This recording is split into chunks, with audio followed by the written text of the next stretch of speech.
U.S. President Donald Trump has said Washington could pull out from Iran in 2 to 3 weeks, adding that it's on other nations to open the Strait of Hormuz. Meanwhile, Iran's president reportedly expressed readiness to end the conflict, if given security guarantees. U.S. stocks surged to their best day since last May on signs of possible de-escalation in the Middle East conflict. The S&P 500 jumped almost 3% on Tuesday for its largest gain in 10 months. Korean stocks also opened higher this morning, triggering a buy-side sidecar shortly after trading began. President Lee Jae-myung is hosting his Indonesian counterpart, Prabowo Subianto, at the Blue House today. They're expected to have discussed strengthening the two countries' special strategic partnership and expanding cooperation in defense, trade, and investment. Hello and thanks for joining us on Arirang News. It's now been more than a month since the launch of Operation Epic Fury, and President Donald Trump says that the United States will be pulling out in 2 to 3 weeks. While still pressuring Iran for a deal, he also says deal is not completely necessary for the military operation to stop as long as denuclearization has been achieved. Our Kim Do-yeon has latest. Speaking at the White House on Tuesday, U.S. President Donald Trump signaled a withdrawal of American forces from Iran within weeks as the Pentagon simultaneously ramps up pressure on Tehran to secure a ceasefire agreement. Excuse me? I think with 2 or 3 weeks, Not 3 weeks, if it is we'll leave. And it's very clearly covered. Trump also added that the U.S. could leave without a deal as long as the U.S. achieves its goal of denuclearizing Iran. And he repeated his claims that Iran is the one that wants a deal. And they won't be able to come up with a nuclear weapon. Then we'll leave. Whether we have a deal or not, it's irrelevant. Shortly after this, the White House also announced that at 9 p.m. Wednesday local time, President Trump will address the public on the latest on Operation Epic Fury. According to Press Secretary Caroline Leavitt's ex-post, it's a, quote, an important update on Iran. Despite the timeline for withdrawal, the U.S. Defense Department is maintaining a hardline stance to force an agreement. Following a visit to U.S. Central Command, Defense Secretary Pete Hegseth stated that American firepower is increasing while Iran's capabilities are degrading.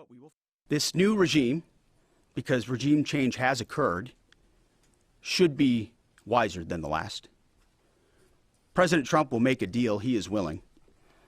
And the terms of the deal are known to them. If Iran is not willing, then the United States War Department will continue with even more intensity. Meanwhile, Iranian Foreign Minister Abbas Araghchi confirmed that he is exchanging direct messages with U.S. Special Envoy Steve Witkoff. However, Araghchi said that these back-channel communications do not constitute formal negotiations. Simultaneously, Iranian President Masoud Pezeshkian has signaled a conditional willingness to de-escalate. He stated that Tehran is prepared to end the conflict, provided there are concrete guarantees against any further attacks on Iranian soil. Pezeshkian said that Iran had previously engaged in good faith, calling recent military actions by the U.S. and Israel a violation of international law. Kim Do-yeon, Arirang News. And U.S. President Donald Trump is facing growing resistance from NATO allies over his push for military action against Iran, exposing deepening divisions within the alliance. As countries refuse airspace access and military support, President Donald Trump is warning longtime partners they may have to defend themselves without U.S. backing. Our Lee Seung-jae has more. Tensions are rising between the United States and other NATO members as U.S. President Donald Trump pushes allies to support military action against Iran, but key partners are resisting. Several European countries have taken concrete steps to distance themselves from the conflict. Spain has closed its airspace to U.S. military aircraft, while Italy denied permission for American planes bound for the Middle East to land at a base in Sicily. Poland has also rejected U.S. suggestions to relocate its Patriot air defense systems, emphasizing that its current deployments are critical to national security. President Trump responded sharply on social media on Tuesday, criticizing allies for what he described as a lack of support. He singled out France for refusing to allow U.S. military supply flights to pass through its airspace, writing that the U.S. would remember the decision. Trump also warned both France and the United Kingdom that Washington may reconsider its security commitments if allies continue to stay out of the conflict. In a series of posts, he also accused allies of failing to contribute while benefiting from U.S. support. The president went further, urging countries affected by disruptions in the Strait of Hormuz to take matters into their own hands. He called on nations like the UK to secure their own energy routes, suggesting they go to the strait and take it. The Strait of Hormuz remains a critical global oil choke point, and ongoing fighting has significantly disrupted supply flows. Trump claimed Iran has already been largely weakened, saying the hard part is done, and urged allies to act independently moving forward. Lee Seung-jae, Arirang News. U.S. stocks surged on Tuesday to its best day since last spring on signs of possible de-escalation in the Iran conflict after the Iranian president signaled openness to negotiations that could help end the war. Markets were already higher after President Donald Trump reportedly told administration officials that the conflict may end soon without the need to reopen the Strait of Hormuz. The rally accelerated through the session, with the S&P 500 rising 2.9% for its largest gain since May. The Dow Jones Industrial Average gained 2.5%, or more than 1,000 points. The Nasdaq led the advance, jumping 3.8% as major tech stocks rallied. And South Korean stocks also surged sharply upon opening this morning, amid reports on a possible end to the U.S. Iran conflict, with a buy-side sidecar activated shortly after trading began. The Korea Exchange said program buy orders were halted for 5 minutes after the KOSPI 200 futures index climbed 5.2% from the previous close, just 7 minutes into trading.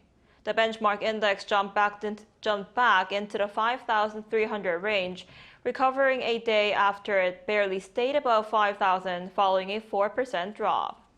The Kosdaq also moved higher at the open, gaining 3.5%, while the $1 exchange rate opened roughly 21 lower at 1,508.5.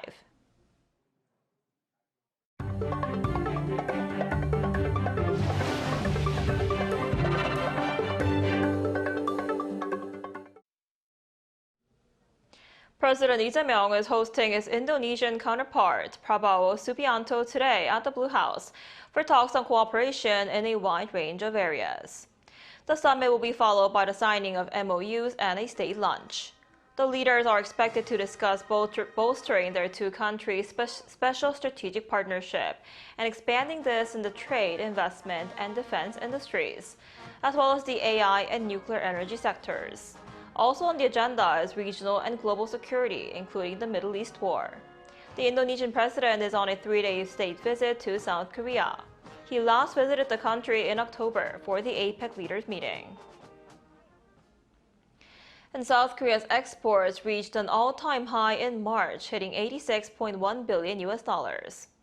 The Ministry of Trade, Industry and Energy said Wednesday that exports surged 48.3% on year to set the 10th straight monthly record in exports. This comes despite March being overshadowed by concerns over the conflict in the Middle East, which impacted the overall economy with rising crude oil prices. The export surge was heavily driven by the semiconductor sector. Chip exports reached a record monthly high of $32.8 billion. The growth is backed by skyrocketing memory chip prices, with fixed prices for key DRAM and NAND products jumping between 600 and 860% compared to the same period last year. Meanwhile, imports in March rose 13.2% on year to $60.4 billion. This resulted in a trade surplus of $25.7 billion. With the closure of the Strait of Hormuz being prolonged, the government is looking to help out domestic oil refiners by lending up to 20 million barrels of its crude oil reserves. Our Lee Soo-jin has more. To preempt potential supply disruptions, South Korea has launched a strategic petroleum reserve swap program. Starting Tuesday, the government is lending crude oil from a strategic reserve to the country's 4 major oil refiners. In return, the refiners will reimburse the state with the borrowed crude volumes at a later date. It is a system whereby the Korea National Oil Corporation will provide crude from its strategic reserves after verifying the refiner's inbound shipment and reviewing its feasibility. Once the vessel arrives in the country, KNOC takes that crude oil. We will operate the strategic reserves flexibly. The initiative bridges a critical transportation gap. Refiners are securing alternative crude from countries like Brazil and Kazakhstan to bypass the Strait of Hormuz, but those shipments take up to 3 weeks to arrive. The swap program provides immediate access to state reserves already in the country. Following an initial 2 million barrel contract on Tuesday, refiners plan to request a total of 20 million barrels. The industry ministry stated that refiners have already secured at least 20 million barrels of alternative crude. With actual arrivals by June expected to far exceed this mark, domestic supply is projected to remain completely stable through the first half of the year. Supplies of other critical industrial materials, including helium, sulfuric acid, and ethylene, are also expected to be stable through June. However, officials warn that a prolonged conflict involving Iran and shrinking global supplies could threaten market stability in the second half. Regarding Russian naphtha, a domestic firm imported 27,000 tons on Monday. While other companies are seeking additional supplies, the ministry noted that further procurement remains uncertain. Lee Soo-jin, Arirang News. Baseball fever has returned to South Korea. Following a notable run at the WBC, the 2026 KBO season has officially kicked off with record-breaking crowds. Our correspondent Chung Il-rim was at the stadium. This is the Jamsil Sports Complex in Seoul, packed with fans. On Tuesday evening, the Shinhan Seoul KBO League saw the LG Twins take on the Kia Tigers, with baseball fever returning to the capital. Much of this excitement stems from Korea's recent success in the World Baseball Classic, where the team advanced to the quarterfinals for the first time in 17 years. The energy from the fans at the stadium was amazing. It made the game so much more exciting to play. I'm incredibly thankful for the overwhelming support we've received, both on and off the field. Our goal is, of course, back-to-back championships. We're a team that knows how to find its momentum, so I'm staying focused. Outside the diamond, a festival atmosphere was in full swing before the game. Fans grabbed their favorite stadium snacks and showed off their love for their team in colorful uniforms. I miss cheering at the baseball stadium because it's my favorite part of watching the games. I'm very excited for all the cheering, and I really want to see if there's going to be some good games, like some good hits as well. As the game began, the stadium turned into a sea of emotion as fans cheered and chanted along to the beat of player songs and also shared both the joy of a hit and the disappointment of an out. Raw passion and love of baseball were in the air, with fans saying they had missed this experience. The hardest part was definitely the long wait after last season ended. But now that it's finally back, being here in this beautiful weather with my friends feels great. I hope people realize the owner of Jamsil Stadium is the LG Twins. The sheer volume of fans returning to the stands signals a golden age for the league. That fever isn't just limited to Jamsil. Over 211,000 fans packed stadiums nationwide during the opening weekend, marking the third highest attendance for an opening series in KBO history. Can you hear the roar? After another sellout opening weekend, Korea's most loved sport is officially back. Now, all eyes on whether this momentum can carry the KBO to a historic 13 million fans. Chung Il-rim, Arirang News.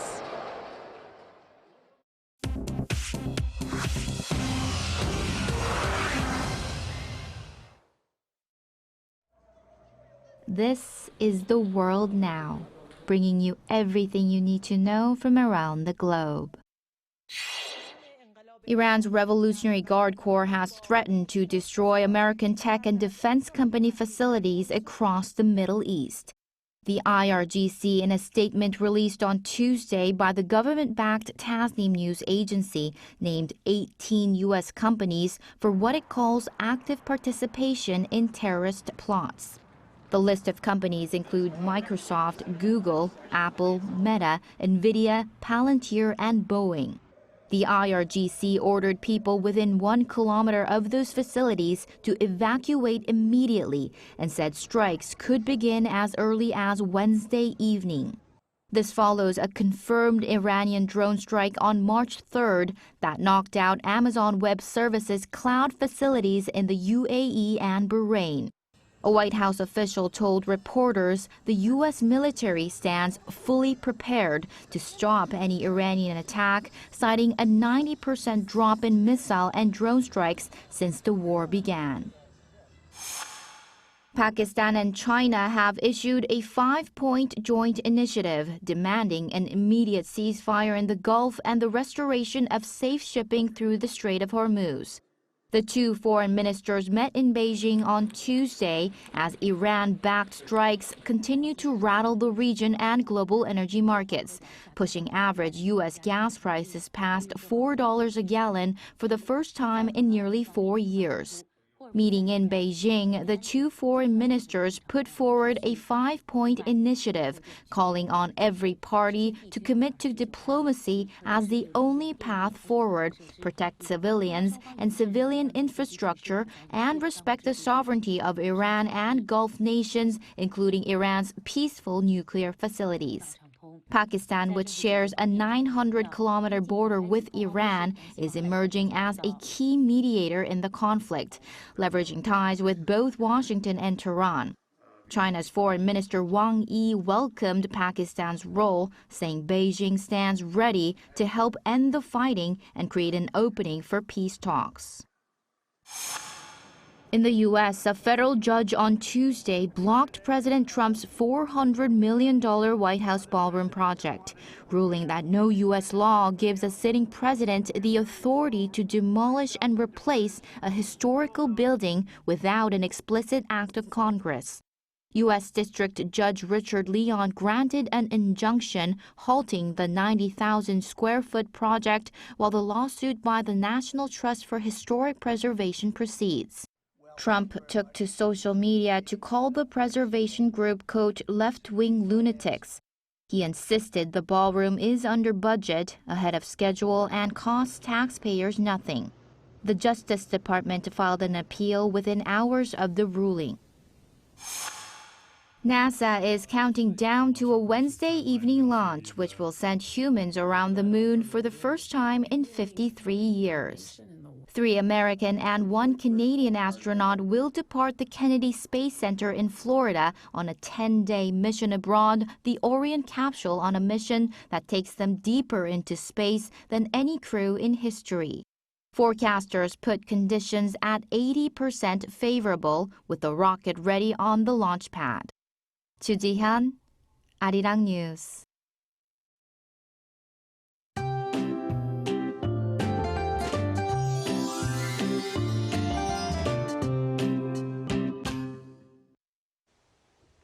On this first day of April, spring is in full swing with mild temperatures and passing rain across the country. Showers that began this morning in Jeju and the south coast will spread to eastern regions by the afternoon. And Jeju Island can expect 5 to 20 millimeters of rainfall, and the other regions can see 5 to 10 millimeters. Meanwhile, warming trend will continue today with temperatures staying way above seasonal average. So cherry blossoms in Seoul are expected to reach full bloom by the end of this week. And there is a chance the dust level will rise in western regions during the day. And this afternoon, Seoul will be under cloudy skies with a high of 17 degrees Celsius. Gwangju, Busan topping out at 17 as well. Taek will make it to 16 degrees Celsius. Looking ahead, daytime highs will stay near 20 degrees, but large day to night temperature swings will continue, and another round of rain is expected nationwide on Saturday.